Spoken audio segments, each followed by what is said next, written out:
Okay, I'm going to set up the V60 BiPAP.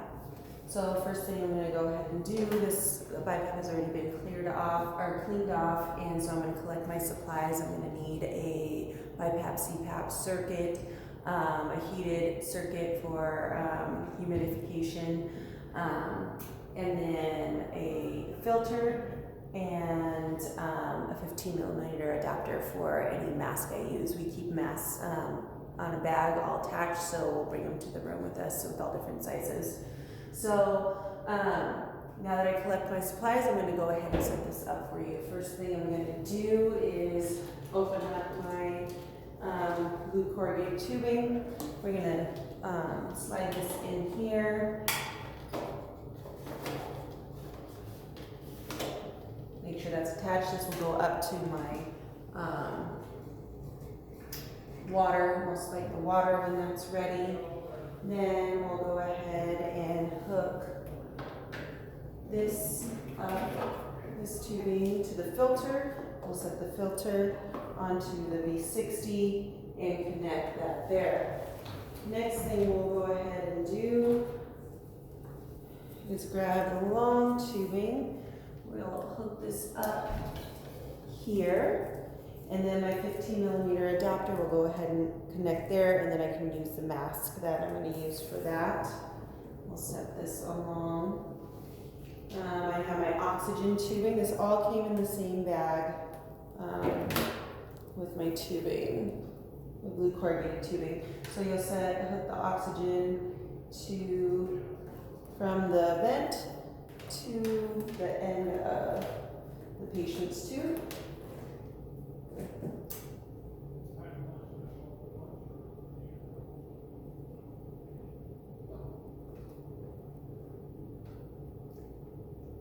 Make sure that's secure.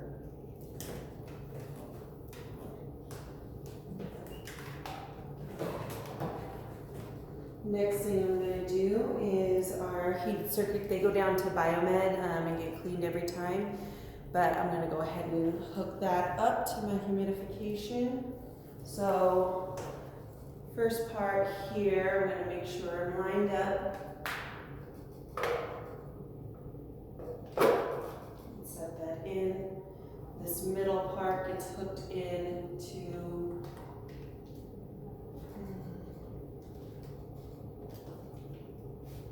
here. And really, you have to snap it in.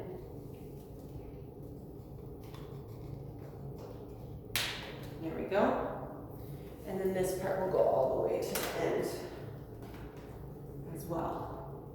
And now I can secure all these tubes, or all these wires. So let's keep it nice and neat.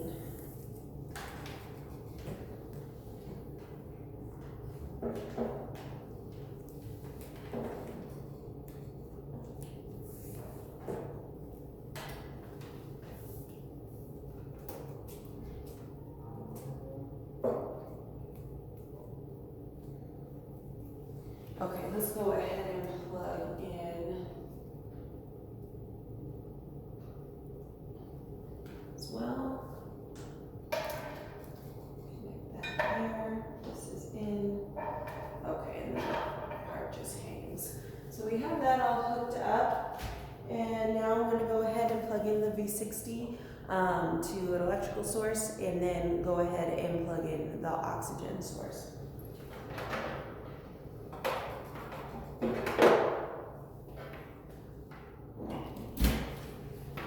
And I'm going to go ahead and turn on the machine.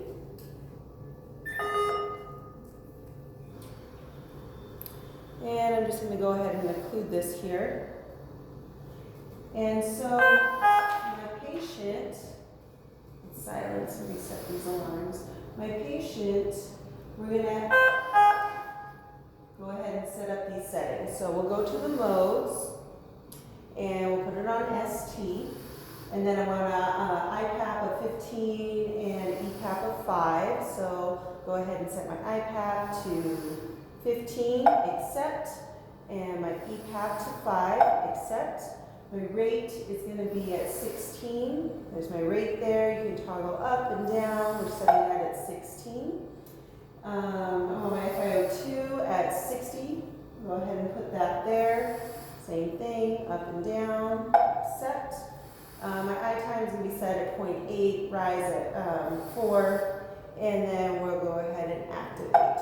So we have those settings all on. So now we'll go ahead and set our alarms. We want our high rate to be 10 points higher than what the patient's going at. So we have, he's bringing in a rate of 16. We'll set this at 26, accept. And then a low rate, we're going to hit that at 8. Tidal volumes at around 500, so we'll set this 200 above. 700 milliliters, accept. 200 below, 300 milliliters, accept.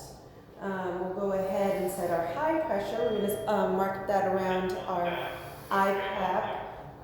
So with an IPAP of 15, we're going to go ahead and set the high at 25, accept. We have our low pressure. We go ahead again around the IPAP, so we're going to go 2 to 3 below, so we'll set that 15 right now. We'll set that at 13, accept. We got a low minute ventilation of 2 liters per minute, and then our apnea is set at 20 seconds, accept.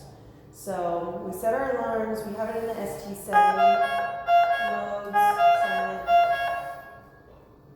I don't have them hooked up to an actual, okay.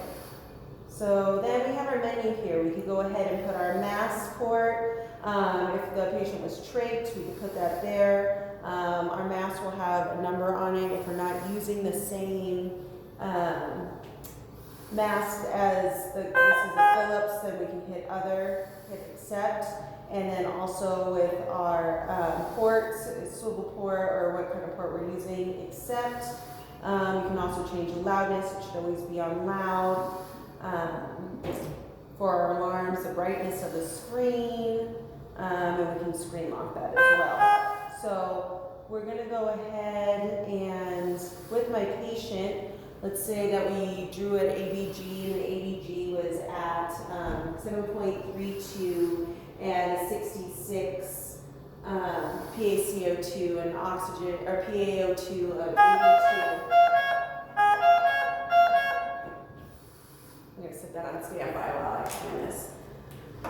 So with that, the PaCO2 is rather high at 66. So the patient has a ventilation problem, so we're going to go ahead and increase the IPAP setting.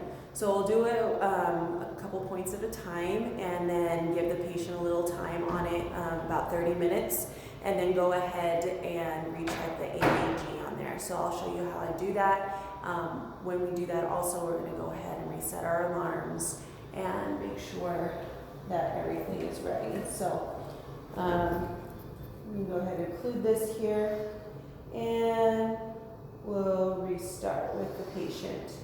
So changing the IPAP settings, we're going to go up to 17, accept. We're going to leave the EPAP because his oxygenation is fine. So we'll keep that there. The alarms, I'm going to go ahead and take my high pressure and we're going to go ahead and bump that up to 17, except my low pressure, I'm going to bump that up as well because the pressure alarms are set around the IPAP, so we want to make sure we do that. And so then we go ahead and everything is set. We have the modes, it's on the ST, everything is set. Down here on the screen is what your vent settings are at. Up top here is what the patient is actually doing. I don't have the mask on, but you would see the patient leak. You want a little bit of a leak. So watch for that. Around 20 would be great. Tidal volumes, ventilation, and that's it. So we can go ahead and shut this off.